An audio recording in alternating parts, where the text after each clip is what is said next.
Hello and welcome to Let the Stones Speak. This is a podcast where we talk about the latest in biblical archaeology.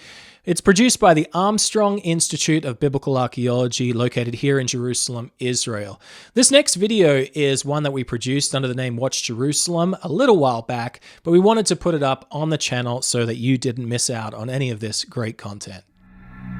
Hello and welcome back to Watch Jerusalem. I'm your host, Brent Nagtegaal. Thank you very much for listening in today. Today you're in for a real treat. Earlier on in the week, I interviewed Dr.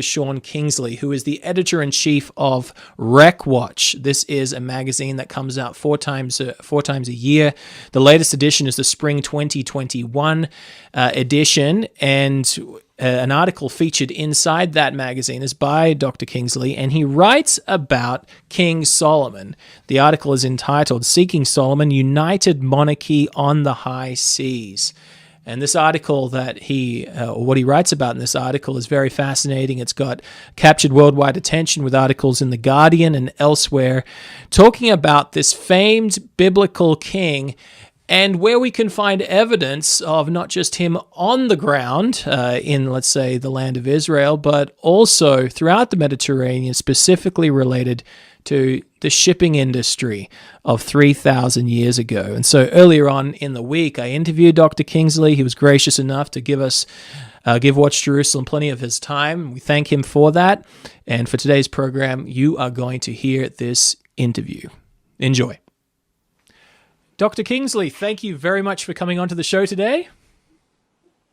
Hello, Brent. Thank you for having me. You're welcome, and I'm very happy to have you. You're in London right now, I believe. Is that correct?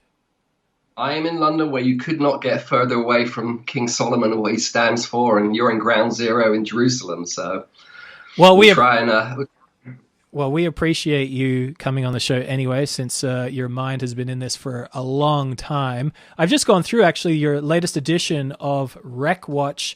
This is the Spring 2021 edition. It's available online. We'll certainly leave a link in the show notes of today's program to this really thorough magazine. I was surprised by its size. This might take a lot of work for you to produce one of these. I guess 4 times a year is what your goal is?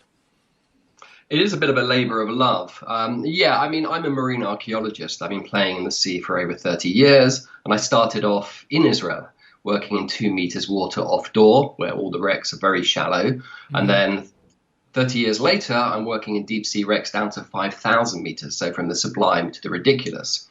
And as you know, there's a lot of politics in archaeology. But I'm really interested in taking complex ideas out of academia and trying to share them with everyone, because I think, it's such an engaging area.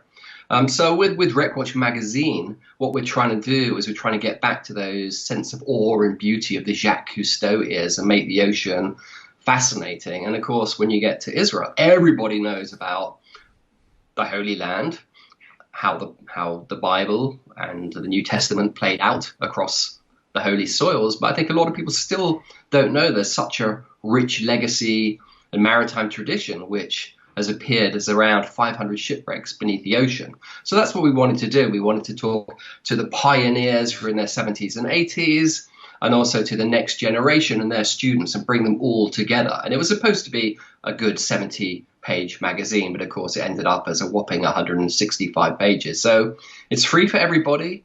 We're using it for education and entertainment. Go to www.recwatchmag.com, sign up and plunge in.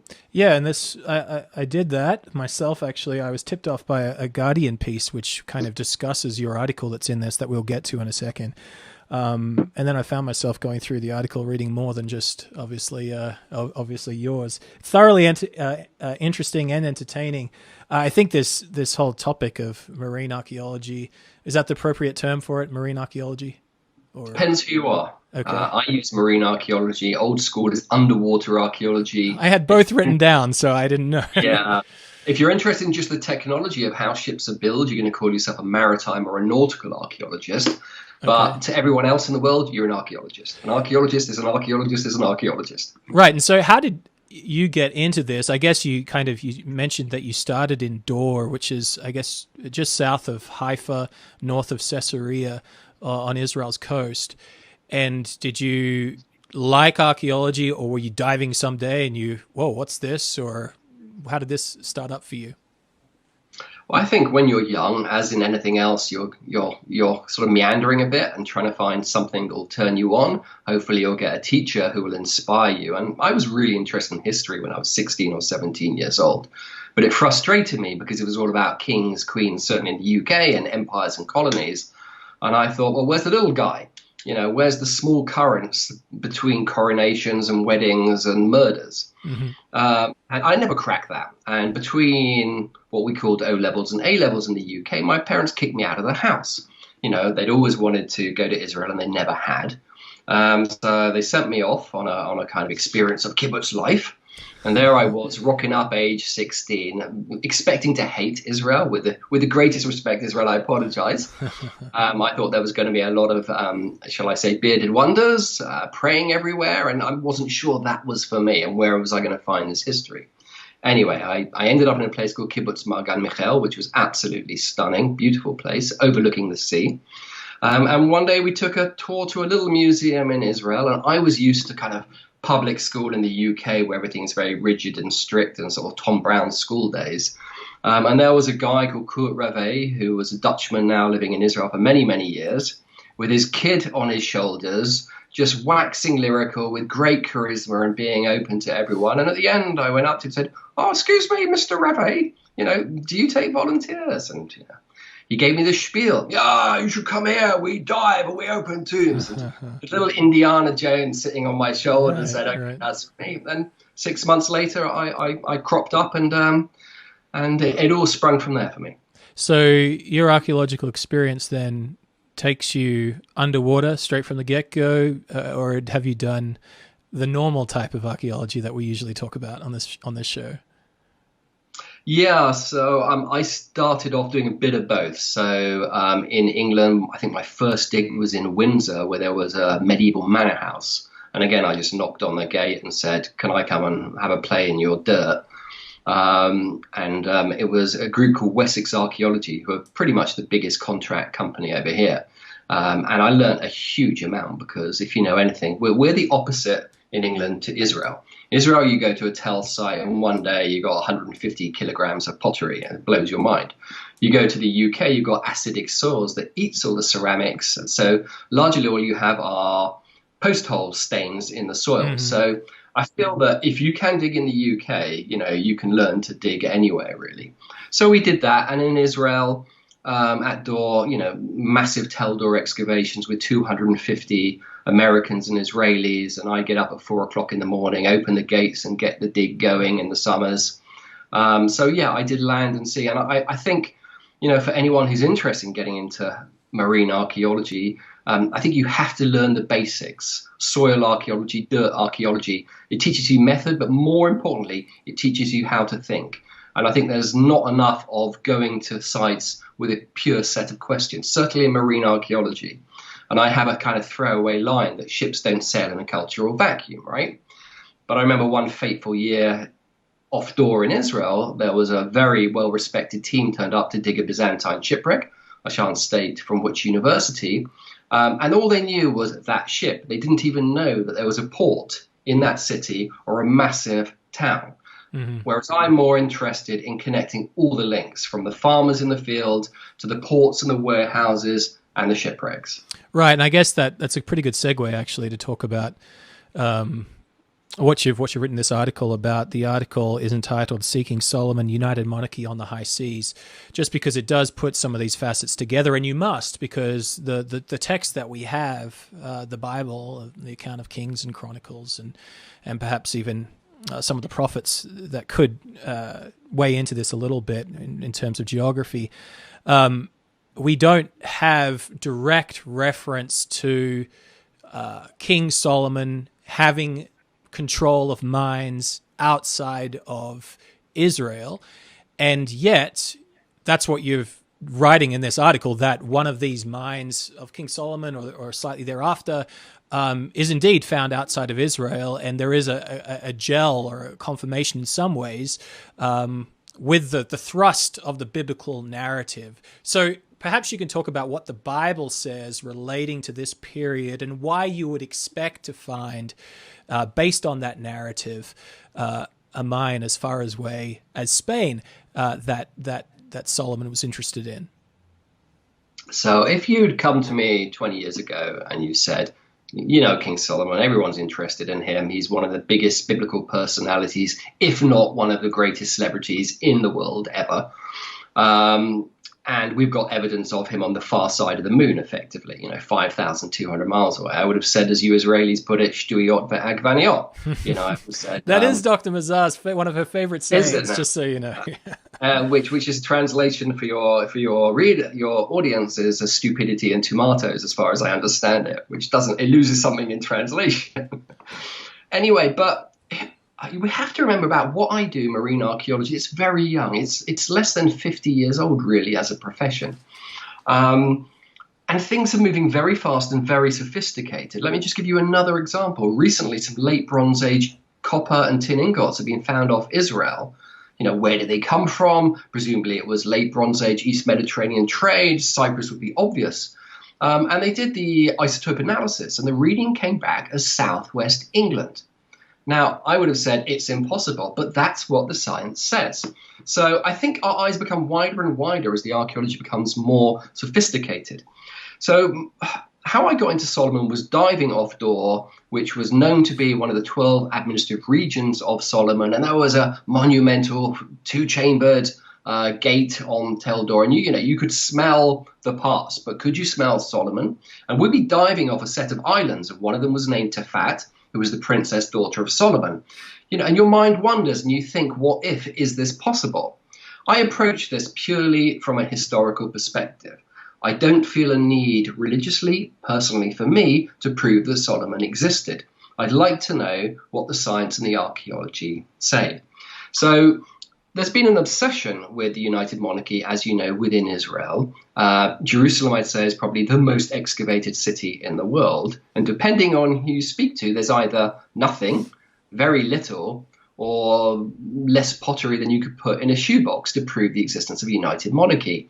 And there are these two camps that I call the unbelievers and the defenders of the faith. And they throw the kitchen sink at each other. And it's at the end of the day, you have waves of science and rejecting the science, and the jury ends up hung. You have a stalemate. So I started to think, how can we break this stalemate?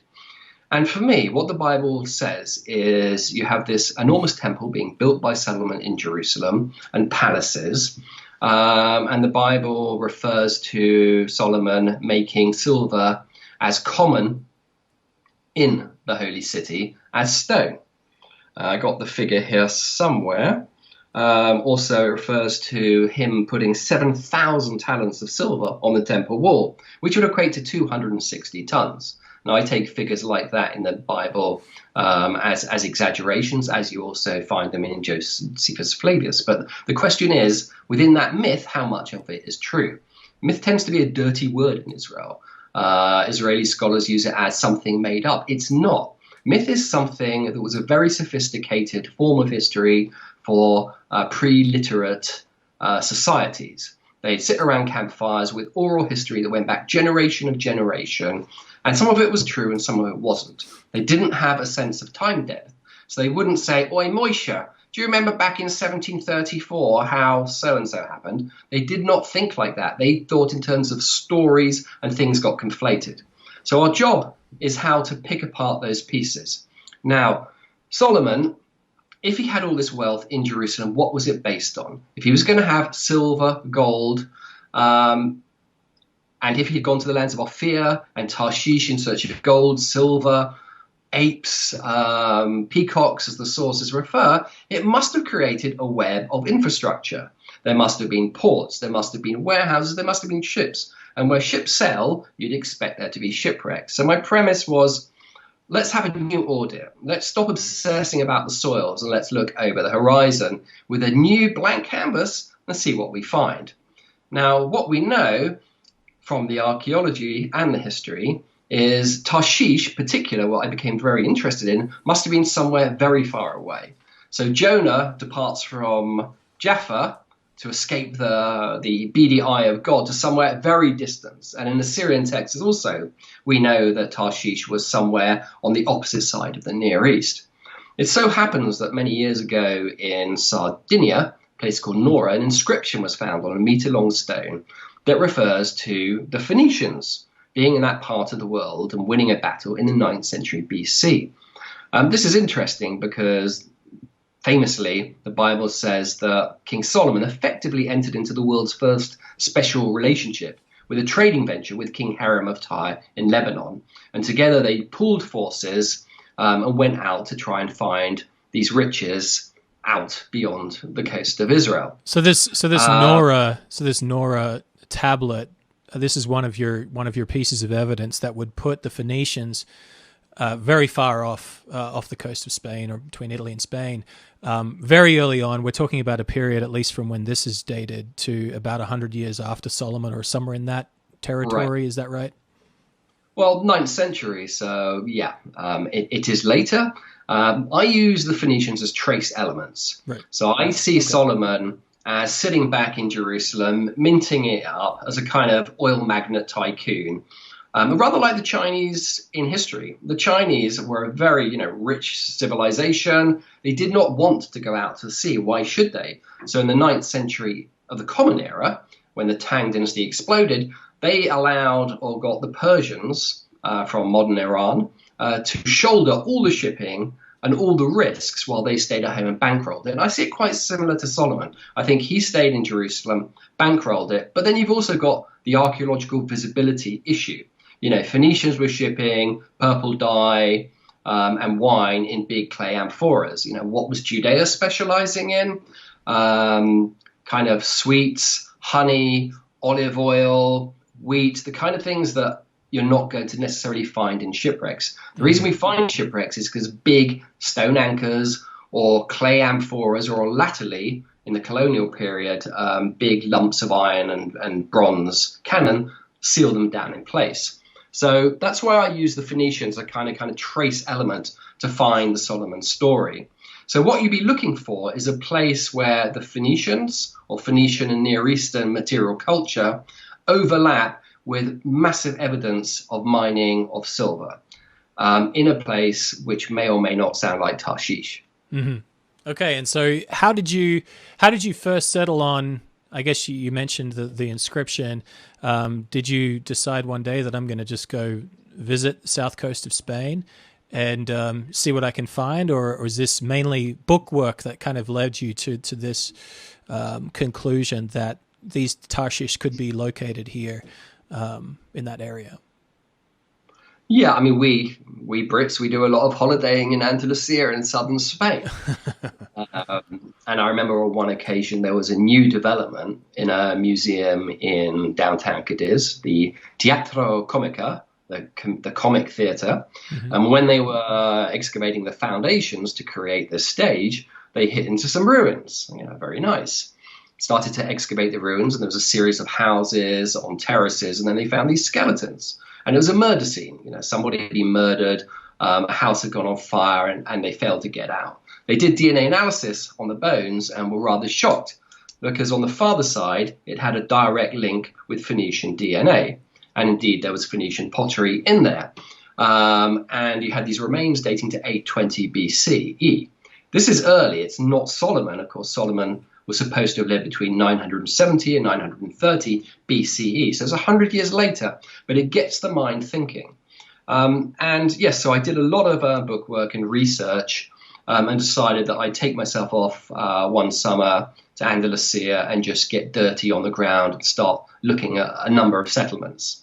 And what you actually find is Near Eastern and Phoenician remains are really very prevalent, all the way from Huelva in the west to Alicante in the east, which is an arc of some 680 kilometers. And so you've also got kind of, unlike the sort of modern Costa del Sol, you've sort of got a Costa del Solomon or a Costa del Fenice, if you like.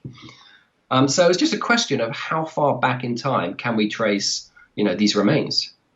Right, and so this led you, of course, to one of the most famous rivers and mining areas in the world, the river being Rio Tinto. And then somewhere close to that, you were trying to track down, I forget the name of the city right now, but you did find evidence of even some slightly earlier Phoenician remains earlier than the 800s. Is that correct? Yes, so Rio Tinto is some 70 kilometers upriver from Huelva on the coast of the Mediterranean. And it still, was the biggest mine in antiquity, most famously in the Roman period, but it's still being mined today. It's this real dystopian landscape, where these sort of blood red rivers, polluted, run around all these massive extraction areas. And you can imagine it's quite hard for archaeology because, what was there may not be there anymore. But there's a little museum there with some Phoenician pottery in it.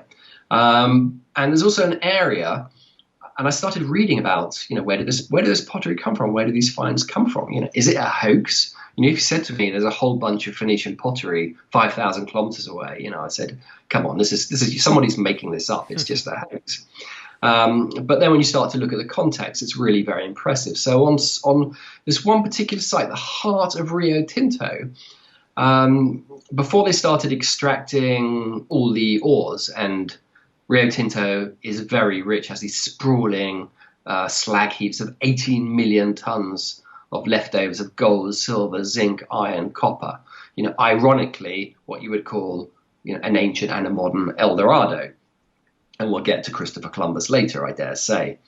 So there was a hill in the middle of this area, and archaeologists both from Israel and from Spain pooled forces many decades ago, and they found these rabbit warrens of shafts that were excavated inside to the hill. On the top of it, they found an 800-meter wide village. And when they dug this up, they were amazed to find that not only was it very early, around 820 BCE, but it was stuffed with Phoenician pottery. Around 30% was Near Eastern amphoras, jugs, etc., etc. And some of that Phoenician pottery was actually fused to remains of silver. And next to it, stone hammers and grinding tools for actually processing it. So it's very clear there was some kind of frontier town here used on a seasonal basis to extract silver that included local manpower with Phoenician manpower.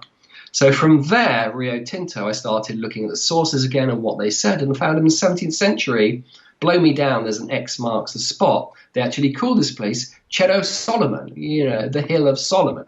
On its own, that may not mean anything, but it shows that in local legend, in local myth, there was an association with, massive mining and King Solomon.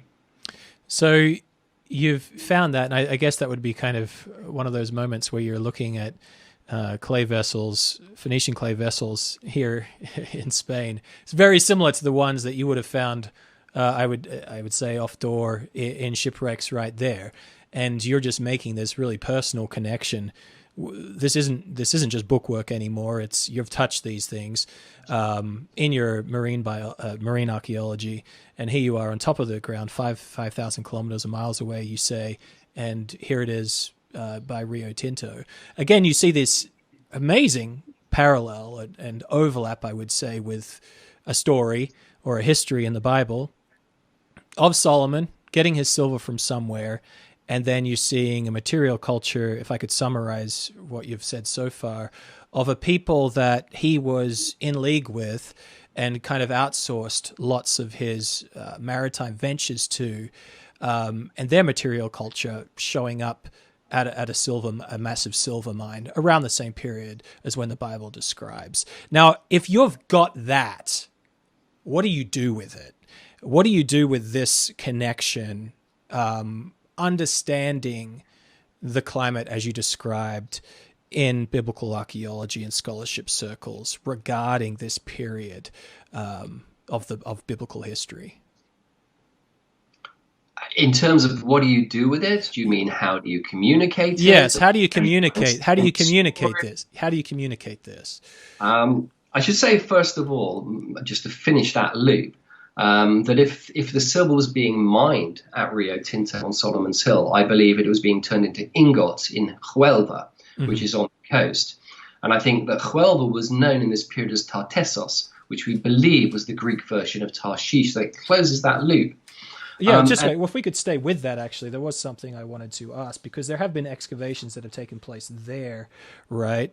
And the dating of those excavations actually is a little bit earlier than... It's crucial. This is absolutely crucial because, you jump 100 years. Right. So this is kind of the link. Yeah, go ahead. Yeah. So, you're chipping away at the date to see how far back in time you can take this association with Jerusalem, the Bible, and Solomon. And when you get to Huelva, it's quite dramatic because there's this massive statue of local boy done good, because it was from the shores of Huelva that Christopher Columbus, irony of ironies, set out for the Americas to conquer the uncivilized world, as the Spanish put it. And if you look at his writings, he actually believed, he was going out to find El Dorado, the golden one. And he believed that was King Solomon's gold. So you've got this irony of Columbus setting off from Huelva in search of Solomon's gold, when actually under this statue was actually ground zero of where it may have been. He should have really checked his history. But the grass is always greener, apparently. Ultimate. Well, the sea is always bluer, isn't it? Yeah. So when the archaeologists started digging beneath the Plaza de Moñas there, they were quite, it was a very fertile, rich area archaeologically. So just 1 second. This is kind of like lower down. It would be like a transit point for the material close to the Mediterranean. Yeah, exactly. So Rio Tinto and Huelva are linked by a river, the Red River, the Coloured River. And Huelva's on the coast. So it is a port city in its own right. I believe that you have manufacture, Rio Tinto, refinery, Huelva, shipping, international trade port in Cadiz. So I think you've got those three hubs.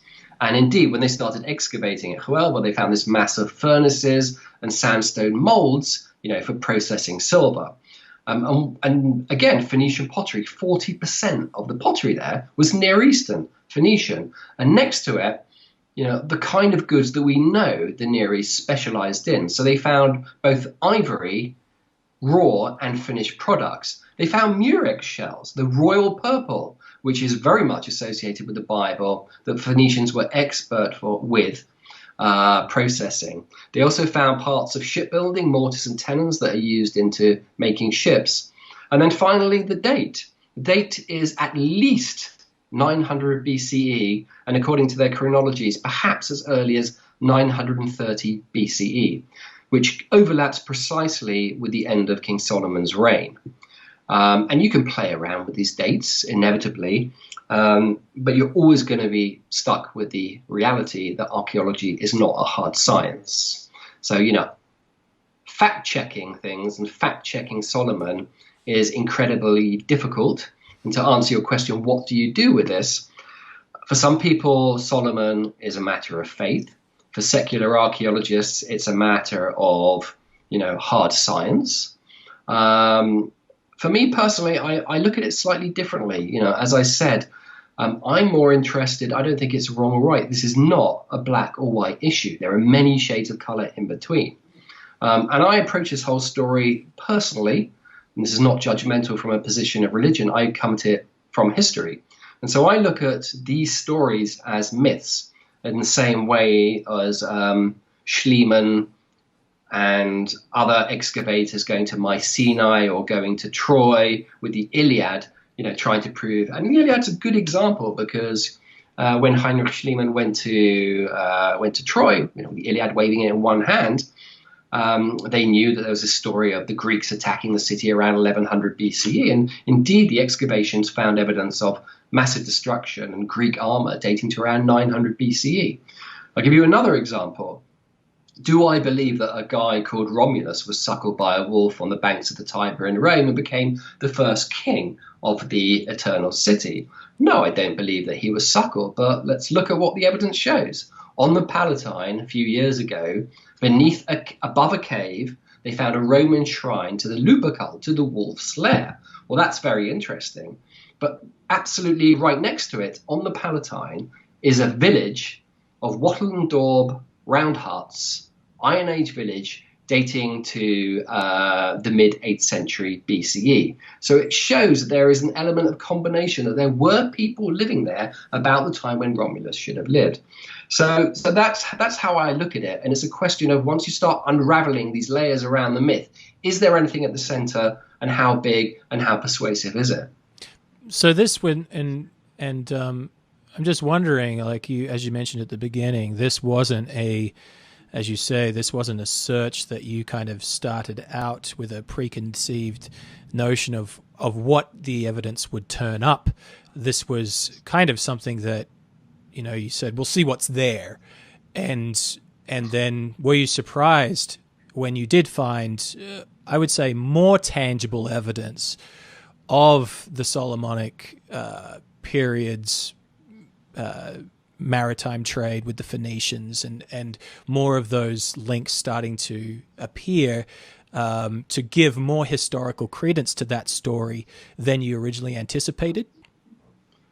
Yeah, I didn't go seeking out to prove a theory. I was quite open-minded. So yeah, I was surprised. And it's now not just Andalusia. It's also in Carthage, where they've got Phoenician radiocarbon dates going back to 900 BCE.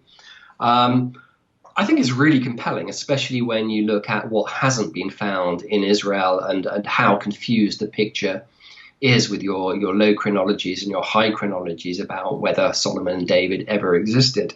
But I should mention why I think this is important, and why, again, I sort of was really interested in Solomon, apart from the personal angle of diving in his harbor. I find it fascinating that Solomon is still such a household name. He shaped in many ways the world we live in. More people are married today to Handel's Arrival of the Queen of Sheba than to Pharrell Williams' Over the Rainbow, or Phil Collins, for instance. It's not just in Israel, but in other countries. Solomon's name survives in street names, in casinos, in banks. Solomon turns up in Japanese manga novels. And you look at the 3,000 or so proverbs he was supposed to have written. Many of those are still with us today. Pride comes before a fall. Love is sweeter than wine. There's nothing new under the sun. So I find it fascinating how this figure, we think we know him. There are hundreds of images of Solomon by Hans Holbein the Younger, from Dore.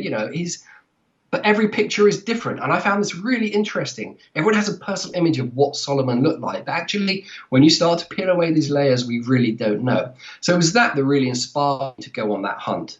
Yeah, very interesting. And what you've seen and what you see now, I think, and your evidence is definitely compelling. I forget how many pages is this. It's about 15 pages or something like that. And I would say that your article is quite easy to read.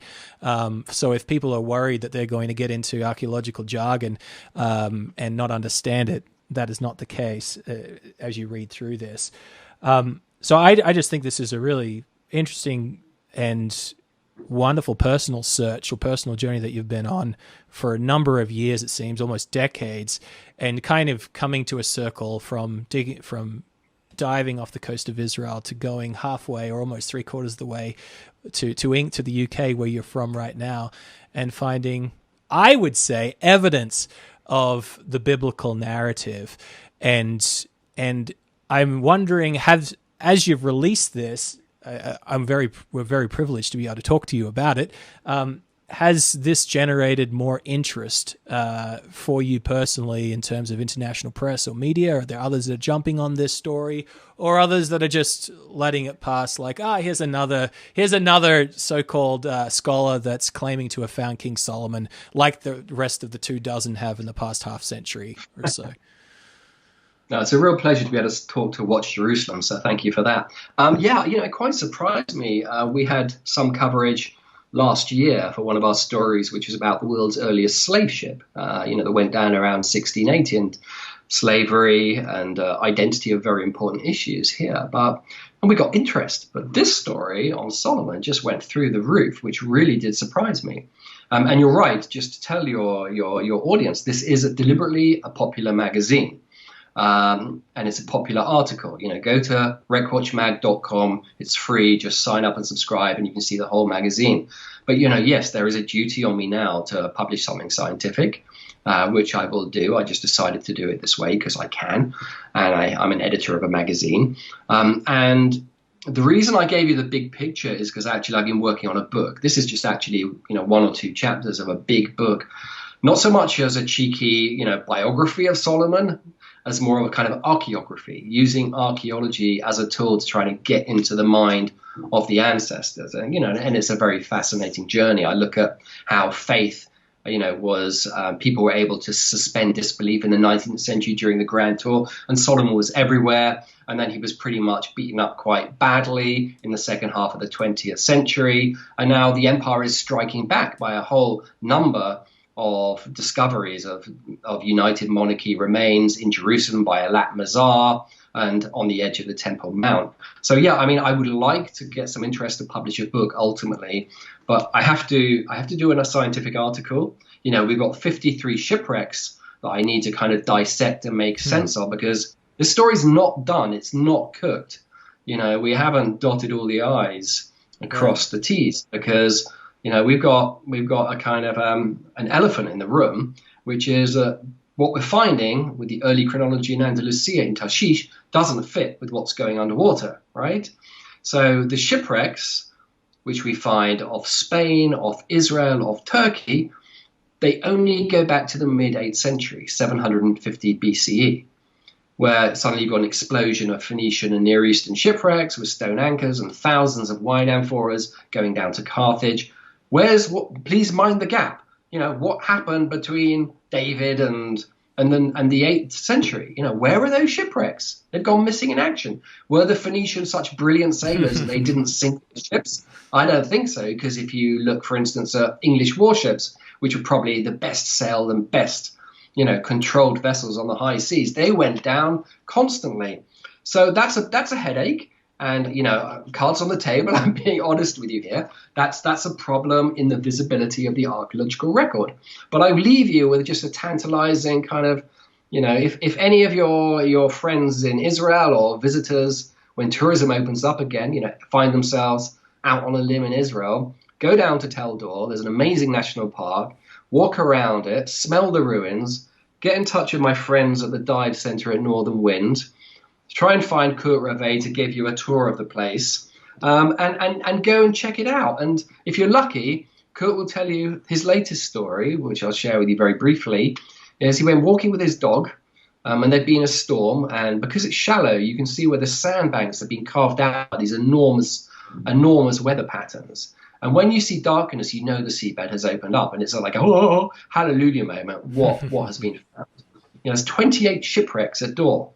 Everything that you want. There are Phoenician remains. There's stuff from Bronze Age, early Iron Age, masses of Byzantine and Ottoman.